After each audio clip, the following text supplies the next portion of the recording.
जय श्री कृष्णा। अभी कुछ समय पूर्व कुछ भक्तों ने यह प्रश्न किया कि जप किस विधि से करना चाहिए, जप की सही विधि क्या है, इस पर कुछ प्रकाश डालें। तो श्री राधा रमण जी की प्रेरणा से आज जप किस विधि से करना चाहिए, कैसे करना चाहिए, क्या महिमा है, इस पर थोड़ा प्रकाश करते हैं। ध्यानपूर्वक सुनें, क्योंकि अधिकांशतः सभी भक्त लोग किसी न किसी विधि से अपनी भावना और अपने विवेक से जप करते ही हैं। और सभी वैष्णवों को अपने गुरु मंत्र का जप अवश्य करना चाहिए। गुरु दीक्षा लेने के पश्चात जो मंत्र को जपता नहीं है, वह मंत्र का भी श्राप लेता है और गुरु के प्रति भी अपराध करता है और नामापराध भी उससे बन जाता है। तो इसलिए जप करना बहुत आवश्यक है। भगवान की भक्ति की प्राप्ति के लिए भी, भगवत प्राप्ति जीवन का सर्वोपरि उद्देश्य है, उसके लिए भी जप करना ही सर्वोपरि आवश्यक बताया गया है। भजन के बिना गति नहीं होगा। विनिश्चितम बदामि ते न अन्यथा वचांसि में हरिम नरा भजन्ति ये दुस्तुरम तरंत थे। कि इस दुस्तर भवसागर से वही पार हो सकता है, हरिम नरा भजन्ति ये, जो हरि का भजन करते हैं, जप करते हैं, नाम जप करते हैं। जपात सिद्धिर जपात सिद्धिर जपात सिद्धिर पुनः पुनः। बार बार किसी भी मंत्र को जप किया जाए तो निश्चित ही अपना वह तेजस्व, अपना वर्चस्व, अपनी महिमा जो भगवान से ही बढ़कर है, वह प्रकट हो जाती है। अति संघर्षण करे जो कोई, अति अनल प्रकट चंदन ते होई। उसी तरह से बार बार कर्षण करने से, बार बार जप करने से वह मंत्र सिद्ध हो जाता है।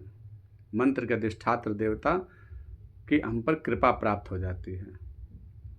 यज्ञों के अंदर भी सर्वोपरि यज्ञ जप यज्ञ है, ऐसा भगवान ने गीता में बताया। यज्ञानाम जप यज्ञोस्मि, कि यज्ञों में मैं जप नाम का यज्ञ हूँ। तो जप की बड़ी भारी महिमा है। जप अवश्य करना चाहिए, चाहे करमाला करें, माला से करें, कैसे भी करें, जप अवश्य करें। और करमाला करें तो करमाला की विधि फिर किसी दिन बताएंगे। और अगर हम माला से जप करें, जो करना ही चाहिए, चलते फिरते आप उठते बैठते खाते पीते किसी व्यवस्था में कैसे भी भगवान के नाम का जप कर सकते हैं, नाम। लेकिन गुरु मंत्र में या जिसमें ओम लगा हुआ हो, या जो मंत्र है, वैदिक मंत्र हैं, पौराणिक मंत्र हैं, उनको माला से ही जपना चाहिए। पवित्रता, स्वच्छता और एक विधि परिपाटी के अनुसार ही जपना चाहिए, अन्यथा उसका कोई लाभ नहीं बल्कि श्राप लग जाता है।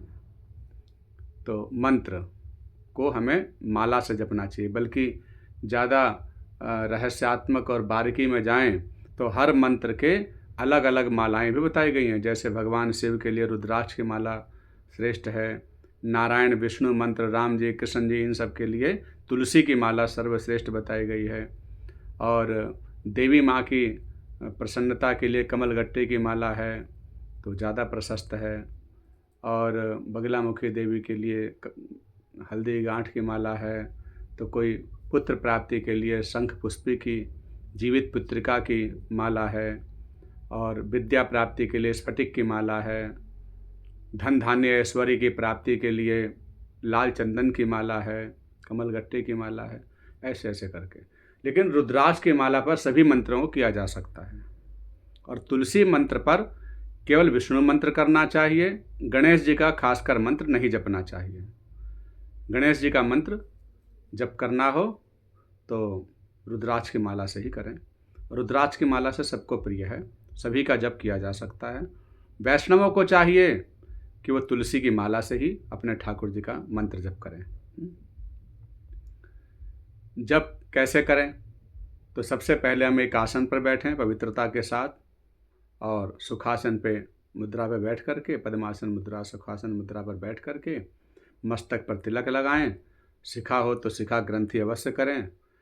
तो शिखा ग्रंथि के पश्चात, मस्तक पर तिलक लगाने के पश्चात शुद्ध आसन पर बैठ करके पूर्वाभिमुख हो करके फिर माला का स्पर्श करें। इसके बिना माला जपने का अधिकार नहीं है। माला जप कैसे करें? तो देखिए, जैसे आपके सामने ये फिलहाल में भी ये स्फटिक की माला है। तो स्फटिक की माला लेकर के, बाकी जिसके जो पास माला हो, तो ये सुमेरु कहलाता है माला में।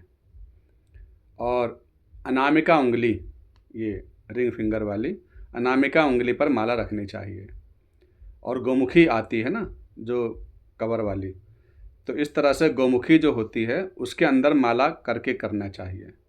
खुली माला भी जप नहीं करना, जैसे माला है ऐसे करके हम जप करेंगे तो गलत होगा, उसका फल इंद्र देवता हरण कर लेते हैं। इसलिए माला ढक करके करनी चाहिए। एक तरह से ये भी है कि अपना भोजन भजन स्त्री कहा है पर्दे के पीछे हो, तो अपना भजन भी दिखना नहीं चाहिए, सबको बताना नहीं चाहिए, दिखना नहीं चाहिए। इसलिए भजन राखिए गोय, भजन को छिपा कर करना चाहिए, गोमुखी के अंदर डाल करके ही भजन करना चाहिए, जप करना चाहिए। खुली माला से जप नहीं करना चाहिए। तो ये सुमेरु है और ये माला की गुनिया है। तो इस सुमेरु को गिनती नहीं की जाती है, 109वां दाना होता है। इसके अलावा जो है दाने में 108 दाने की माला होती है। तो इस सुमेरु से अतिरिक्त अलग वाली माला इसके आगे वाले दाने पर उंगली रखें, अंगूठे के सहारे से, और अनामिका उंगली पर, और पहली उंगली अलग गोमुखी के अंदर निकालने का बना होता है, तो पहली उंगली उसमें से बाहर निकाल दें, क्योंकि ये दोष दृष्टि देखने वाली उंगली है।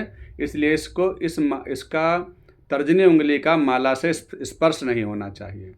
तर्जनी उंगली अगर माला से स्पर्श करती है इस तरह से, तो आपको इसका भी फल खंडित हो जाता है। इसलिए तर्जनी बाहर होनी चाहिए। मध्यमा उंगली को आप आश्रय की दृष्टि से लगा सकते हैं और कनिष्ठा को भी लगा सकते हैं। अनामिका उंगली पर माला रहे, और भी संभव हो तो आपकी ये माला दोनों पर्व के बीच में रहे, पोरू के ऊपर रहना भी ज़्यादा ठीक नहीं है।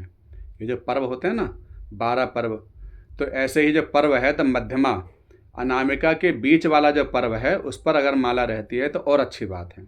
अन्यथा इतना अभ्यास ना हो तो कोई बात नहीं, जैसे भी कर सकते हैं। और मध्यमा उंगली के आश्रय से उस दाने को घुमाते रहें अंदर की तरफ। जप हमेशा अंदर की तरफ करके करना है, बाहर की तरफ नहीं करना, उल्टा नहीं करना है, अभिचार कर्मों में की जाती है वो। तो हमें माला को, दाने को अंदर की ओर करके करना है।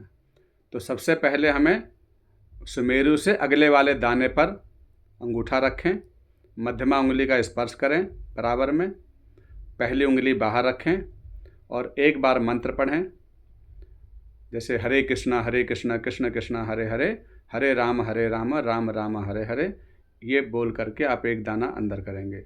फिर हरे कृष्ण, इस तरह से महामंत्र जपते हुए, अपना जो भी मंत्र है वो जपते हुए आप लास्ट में आ गए दाने पर, तो वहीं रुक जाएं। अगर एक माला ही करनी है तो सुमेरु को पार ना करें, गिनती भी ना करें, पार भी ना करें। और अन्यथा और ज़्यादा माला करनी हो तो वहीं से ऐसे उल्टा करके घूम जाएं, है ना। माला सुमेरु को पार नहीं करना, जो सुमेरु का उल्लंघन नहीं करना चाहिए, वो भी दोष है। तो आप करते करते यहाँ लास्ट पर आ गए, तो लास्ट में आने पर वहीं पर मध्यमा उंगली को इस तरह से लगाएं, और इस तरह दोनों उंगलियों को लगाकर अंगूठे के आश्रय से इस तरह से आप घूम गए, पुनः वहीं आ गए। फिर उसके बाद दोबारा शुरू कर दिए। तो सुमेरु को पार नहीं करना है, वहीं से उल्टा करके घूम जाना है और दाने को अंदर ही करके घुमाना है। इस तरह से जपना चाहिए। जपने से पूर्व क्या करें? कोई भी मंत्र जपने से पूर्व हमें 3 जनों की प्रार्थना आवश्यक है। यूँ तो बहुत जनों की आवश्यकता बताई गई है, लेकिन विशेष रूप से पहले गुरु को प्रणाम करना चाहिए, गुरुदेव की वंदना करें, और गुरु को प्रणाम करके गुरु वंदना के पश्चात हमें गणपति जी की या भोलेनाथ शंकर जी की, जो मंत्रों का अधिष्ठाता हैं, प्रत्येक मंत्रों का उद्गम श्री भोलेनाथ जी की कृपा से ही हुआ है। उनके शब्द वर्णमाला की रचना ही निनाद ढक्का नव पंचवारम, उनके डमरू के निनाद से शब्द वर्णमाला प्रकट हुई है। तो ऐसे भोलेनाथ भगवान शिव को प्रणाम करना चाहिए कि हमारा मंत्र सिद्ध करें, जो त्रुटि हो उसे क्षमा करें, हम आपके पथ पर चल रहे हैं, आप कृपा करें। तो इस तरह से उनसे विनती प्रार्थना स्वीकृति लेकर फिर उसके बाद जो मंत्र कर रहे हैं उस मंत्र के जो अधिष्ठाता देवता हैं, जैसे ठाकुर जी का मंत्र कर रहे हैं, महामंत्र कर रहे हैं तो कृष्ण भगवान को, देवी का मंत्र कर रहे हैं तो देवी को, जिसका भी मंत्र कर रहे हैं उनके अधिष्ठात्र देवता को प्रणाम, गुरु को प्रणाम, भगवान शिव गणपति सहित उनके सपरिवार का ध्यान कर लें, और फिर उसके पश्चात मंत्र अधिष्ठाता का ध्यान। ये 3 तो आवश्यक में है, बाकी तो न्यास आदि सभी के लिए मंत्रों में है। तो उनका ध्यान करने के पश्चात जल पात्र रख करके ही जप करना चाहिए। बिना जल के जप फिर वर्जित है।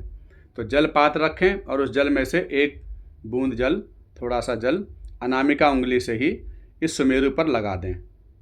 सुमेरु पर जल लगाते समय बोलना चाहिए श्री अक्षमालिकाय नमः। श्री अक्षमालिकाय नमः ये माला का पूजन का मंत्र है। संक्षिप्त छोटा मंत्र है, बाकी पूरा मंत्र तो विस्तृत ही है। तो ये संक्षिप्त में सरल मंत्र जो हर कोई जप सकता है, श्री अक्षमालिकाय नमः कह के जल थोड़ा सा सुमेरु पर लगाना चाहिए और उसके पश्चात में फिर आप इसे जप सकते हैं। और जब हम जप पूर्ण हो जाए तो जप पूर्ण होने के बाद भी थोड़ा सा जल सुमेरु पर दोबारा लगाना चाहिए और श्री अक्षमालिकाय नमः कह के प्रणाम कर दें, विश्राम कर दें। तो इस तरह से हमें जप करना चाहिए। बाकी फिर किसी दिन। जय श्री कृष्णा, जय श्री राधे।